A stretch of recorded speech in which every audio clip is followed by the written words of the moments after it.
प्रेरितन जा कम अध्याय 19। इफिसुस शहर में पौलुस। जॾहिं अपोलोस कुरिन्थियुस शहर में हो त पौलुस मथियन पहाड़ी क्षेत्रन मां थींदो इफिसुस में आयो। उते उनखे कुछ विश्वासी मिलिया। पौलुस उन्हनि खां पुछईं, छा विश्वासी ठहण जे वक़्तु तव्हां पवित्र आत्मा पातो? उन्हनि पौलुस खे चयो, असां त पवित्र आत्मा जे बारे में चर्चा बि न ॿुधी आहे। इन ते पौलुस उन्हनि खे चयईं त पोइ तव्हां कहिड़ो बपतिस्मा वरितो अथव? इन ते उन्हनि पौलुस खे चयो, यूहन्ना जो बपतिस्मो।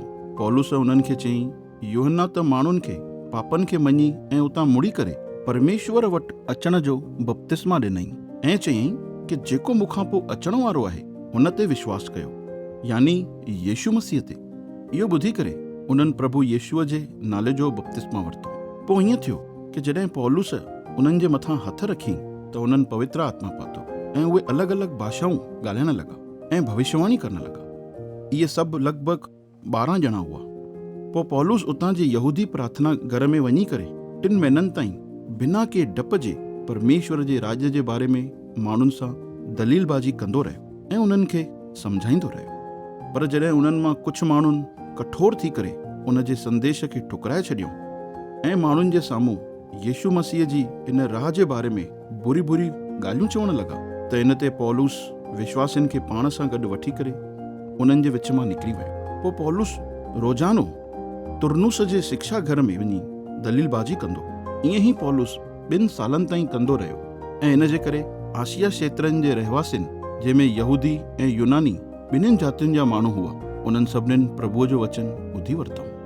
परमेश्वर पौलुस जे द्वारा अद्भुत चमत्कार कंदो रहियो ऐं एतिरे हद ताईं चमत्कार थींदा हुआ कि माण्हू रुमाल ऐं अंगोछो पौलुस जे शरीर खां ख़ाली स्पर्श कराए करे बीमारनि ते विझी छॾींदा हुआ त उन्हनि जूं बीमारियूं ठीक थी वेंदियूं हुयूं ऐं दुष्ट आत्माऊं बि माण्हुनि मां निकिरी वेंदियूं हुयूं। सिकवा जा पुट।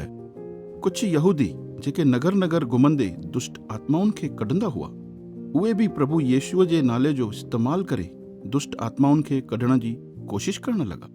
उहे दुष्ट आत्माउनि खे ईअं चवण लॻा कि जंहिं यीशुअ जो प्रचार पौलुस कंदो आहे, उन यीशुअ जे नाले सां तव्हांखे ॿाहिरि निकिरी अचण जी आज्ञा था ॾियूं।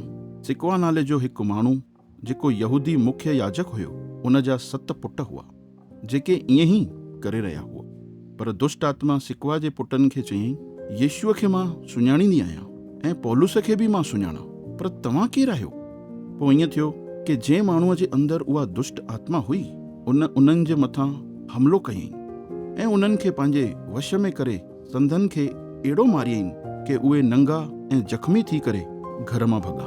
इहा ॻाल्हि इफिसुस में रहण वारनि सभु यहूदी ऐं यूनानी जातीअ जे माण्हुनि खे ख़बर पइजी वई ऐं इन करे उहे डप सां भरिजी विया ऐं प्रभु यीशुअ जे नाले जो ॾाढो आदर थियण लॻो। उन्हनि मां ॾाढा ई ॼणा जेके हाणे यीशुअ ते विश्वास करण लॻा हुआ, ॿियनि विश्वासियुनि जे साम्हूं पंहिंजे द्वारा कयल इन ग़लति कमनि खे बांसे वरितो ऐं उहे इहे कम कीअं कंदा हुआ इहो प्रगट बि कयूं। चङनि ई जादू टोनो करण वारनि बि पंहिंजी किताबुनि खे गॾु करे माण्हुनि जे साम्हूं साड़े छॾियऊं ऐं जॾहिं उन किताबुनि जी क़ीमत जोड़ी वई त उहा 50,000 चांदीअ जे सिक्कनि जे बराबरि निकिती। सो ईअं यीशुअ जे बारे में परमेश्वर जो संदेश सामर्थी रूप सां फैलजंदो वियो ऐं उन जो प्रभाव वधंदो वियो। इफिसुस शहर में दंगो फसाद। इहे सभु घटनाऊं थियण खां पोइ पौलुस मकदुनिया ऐं अखाया थी करे यरूशलेम शहर वञण जो फ़ैसिलो कयईं। पोइ उन चयईं, यरूशलेम पहुचण खां पोइ मूंखे रोम शहर में बि वञणु ज़रूरी आहे। इन करे पौलुस पंहिंजे साथी सेवादारनि मां तिमथी ऐं इरास्तुस खे मकदुनिया मोकिले करे पाण आसिया प्रांत में ई रहिजी वियो। उन्हनि ॾींहंनि में इफिसुस शहर में यीशुअ जे मथां विश्वास करण वारे माण्हुनि जो भारी विरोध थियण लॻो। उते देमेत्रियुस नाले जो हिकु माण्हू हो जेको चांदीअ जूं शयूं ठाहींदो हो। उहो अर्तिमिस देवीअ जा नंढड़ा चांदीअ जा मंदर ठाराईंदो हो। इन कम जे द्वारा उनखे ऐं संदसि जे कारीगरनि खे ॾाढो फ़ाइदो थींदो हो। पोइ उन पंहिंजे कारीगरनि खे ऐं ॿियनि चांदीअ जो कमु कंदड़ कारीगरनि खे इकठो कयईं ऐं उन्हनि खे चयईं, हे भाउरव, तव्हांखे त ख़बर आहे कि इन धंधे मां असांखे केॾी कमाई थींदी आहे। तव्हां पाण ई ॾिसो ऐं ॿुधो था कि उन पौलुस न सिर्फ़ु हिते इफिसुस में पर सॼे आसिया में बि इन मूर्तियुनि जे बारे में इहो सम्झाए करे माण्हुनि खे भरमायो अथई कि इहे माण्हुनि जे हथनि सां ठाहियल देवता परमेश्वर कोन्हनि। इन ॻाल्हियुनि जे करे हाणे न रुगो इन ॻाल्हि जो ख़तरो आहे कि असांजे धंधे जो नालो ख़राब थी वेंदो, पर इहो बि कि असांजी महान देवी अर्तिमिस जे मंदर खे तुच्छ सम्झो वेंदो ऐं अर्तिमिस खे, जंहिंखे सॼो आसिया ऐं जगत पूजींदो आहे, उन जी अहमियत बि ख़तम थी वेंदी। इहो सभु ॿुधी करे उहे गुस्से सां भरिजी विया ऐं रड़ियूं करे ईअं चवण लॻा कि इफिसस शहर जी देवी अर्तिमिस महान आहे। पोइ इन करे उन सॼे शहर में हंगामो थी वियो ऐं माण्हुनि मकदुनिया जे रहवासी गयूस खे ऐं अरिस्तर्खुस खे, जेके पौलुस जा साथी यात्री हुआ, उन्हनि खे पकड़े करे माण्हुनि जे इकठो थियण वारे हिकु वॾे स्टेडियम में वठी आया। पौलुस उन स्टेडियम में माण्हुनि जे विच में पियो वञणु चाहे, पर इफिसस शहर जे विश्वासिन संदसि खे उते वञण न ॾिनऊं।